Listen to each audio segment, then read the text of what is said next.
ધંધુકા ખાતે આવેલી આરએમએસ હોસ્પિટલના દ્વિદશાબ્દી મહોત્સવની ભવ્ય ઉજવણી કરવામાં આવી હતી। કાર્યક્રમમાં સંસ્થાના પ્રમુખ ઉદ્ધવજી પટેલ, મંત્રી ભીમજી પટેલ અને ઉપપ્રમુખ હરેશ મોરડિયા સહિત ટ્રસ્ટીઓ અને સ્થાનિક મહાનુભાવો ઉપસ્થિત રહ્યા હતા।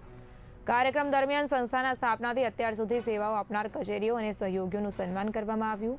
અવસરે વિવિધ રોગોના નિષ્ણાત ડોક્ટરો દ્વારા 500થી વધુ દર્દીઓની વિનામૂલ્યે તપાસ કરી અને જરૂરી દવાઓનું વિતરણ કરવામાં આવ્યું। સાથે જ કાર્યક્રમ નિમિત્તે રક્તદાન શિબિરનું પણ આયોજન કરવામાં આવ્યું હતું। સાહેબ, આજનો કાર્યક્રમ શું વિગત? નમસ્તે। સરદાર પટેલ હેલ્થ ફાઉન્ડેશન તરફથી સંચાલિત આરએમએસ હોસ્પિટલ આજે 20 વર્ષ પૂર્ણ કરીને 21મા વર્ષમાં પ્રવેશ કરી રહી છે। એ આપણા સૌના માટે ગૌરવની વાત છે। આ કાર્યક્રમ અવિસ્મરણીય બની રહે અને એનો સંદેશો લોકો સુધી પહોંચે એ હેતુથી આજે હોસ્પિટલના પ્રાંગણમાં એક નાનો કાર્યક્રમ યોજાઈ ગયો।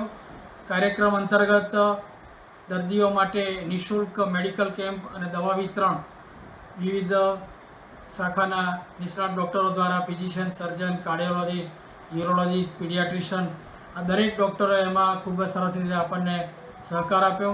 એની સાથે સાથે રક્તદાન કેમ્પનું પણ આયોજન કરવામાં આવ્યું અને રક્તદાન કેમ્પમાં પણ લોકોએ બહુ ઉત્સાહપૂર્વક ભાગ લીધો। આ હોસ્પિટલ ચાલુ થઈ ત્યારથી કેટલા કર્મચારીઓ ઉદ્ઘાટન થયું ત્યારથી આજની દિન સુધી પણ એવા એ લોકો અહીંયા સેવામાં કાર્યરત છે। એવા કાર્યનિષ્ઠ કર્મચારીઓનું અહીંયા આજે સન્માન કરવામાં આવ્યું। એ ઉપરાંત હોસ્પિટલના અમારા આમંત્રણ આપીને ટ્રસ્ટીશ્રીઓ, આમંત્રિત મહેમાનો, અમારા સ્ટાફના કર્મચારીઓ બધા ઉપસ્થિત રહ્યા। કાર્યક્રમ ખૂબ જ સરસ રીતે સંપન્ન થયો અને એ બદલ આપ સર્વેનો હું આભાર માનું છું।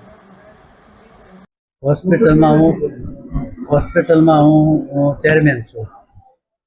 હોસ્પિટલ ચાલુ થઈ ત્યારથી પણ અમારો હેતુ સેવાકીય પ્રવૃત્તિનો છે। બીજું અમને કાંઈ બોલતા આવડતું નથી।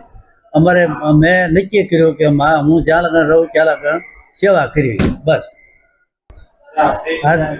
અમારે હોસ્પિટલ ચાલુ કર્યા 20 વર્ષ થયા। 20 વર્ષની ઉજવણી માટે આજે કાર્યક્રમ રાખ્યો। એમાં કેમ્પ રાખ્યો છે। તદ્દન દવાઈઓ ફ્રી, બધું ફ્રી જ છે અને ઓપરેશન તો ફ્રી કરીએ જ છીએ અમે। હોસ્પિટલમાં ફક્ત સિટી સ્કેન અને સોનોગ્રાફીના પૈસા લેવામાં આવે છે। બાકી હોસ્પિટલમાં 100 રૂપિયા કેસમાં એનું ઓપરેશન થઈ જાય, એનું જમવાનું થઈ જાય, રહેવાનું થઈ જાય, આ બધું જ ફ્રી છે।